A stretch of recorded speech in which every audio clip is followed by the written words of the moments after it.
নমস্কার বন্ধুরা, আমার সাধারণ রান্না চ্যানেলে তোমাদের সবাইকে স্বাগত। আজ আমি লাউয়ের খোসা ভাজা তোমাদের সাথে শেয়ার করব। এই রান্নাটা করার জন্য আমি প্রথমে লাউটার খোসা খুব জিরি করে কেটে নিয়েছি, যে যতটা সম্ভব পাতলা করে কাটার চেষ্টা করবে।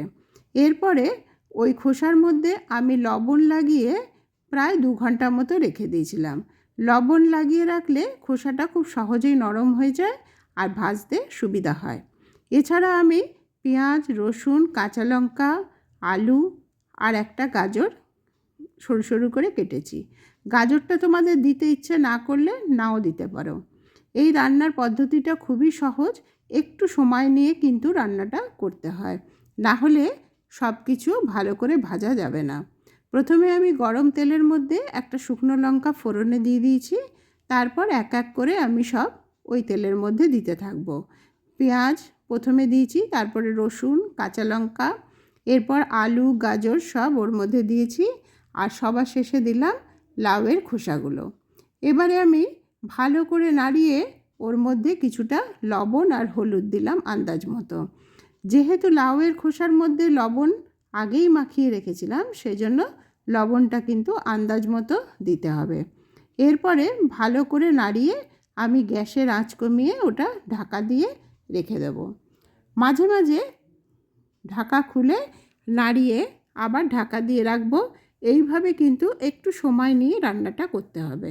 এটা কিন্তু ভাত, রুটি সব কিছুর সাথেই খুবই ভালো লাগে।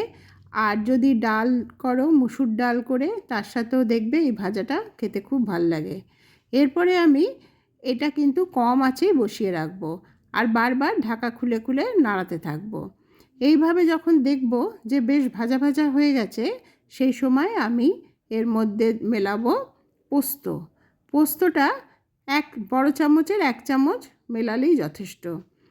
বড় চামচ বলতে টেবিল চামচ, 1 টেবিল চামচ এর মধ্যে পোস্ত দিয়ে আবার আমি ওটা ভাজতে থাকবো। পোস্তটা কিন্তু ভাজতে ভাজতে লাল হতে হবে। পোস্তটা কিন্তু কাঁচা অবস্থায় নামিয়ে দেওয়া যাবে না। এটাও আমি কম আঁচে বেশ কিছুক্ষণ ধরে নাড়ব, আর বেশ লাল লাল করে সব কিছু ভাজা ভাজা হয়ে যাবে। সেই সময় গ্যাসের আঁচ কমিয়ে ঢাকা দিয়ে রেখে দেবো। খুব সহজ পদ্ধতি, তোমরা হয়তো অনেকেই এইভাবে রান্না করো, কিন্তু আমি আজকে আমারটা শেয়ার করলাম। পোস্ত না দিলে কিন্তু এই ভাজাটা ভালো লাগবে না, পোস্ত অবশ্যই দিতে হবে। বন্ধুরা, তোমরা এটা এইভাবে করে দেখো বাড়িতে, গরম ভাতের সাথে, রুটির সাথে, সব কিছুর সাথেই এটা খেতে কিন্তু খুবই ভালো লাগে। আর একটু সময় নিয়ে রান্নাটা করো। খুব তাড়াহুড়ো করে করলে কিন্তু সব কিছু কাঁচা কাঁচা থাকবে, খেতে ভালো হবে না। আর লাল লাল করে ভাজবে আর ঢাকা দিয়ে দিয়ে ভাজবে। দেখো কত সুন্দর দেখতে হয়েছে ভাজাটা, আর গাজর দেওয়াতে রঙটাও বেশ সুন্দর হয়েছে। তোমরা সবাই ভালো থেকো, সুস্থ থেকো।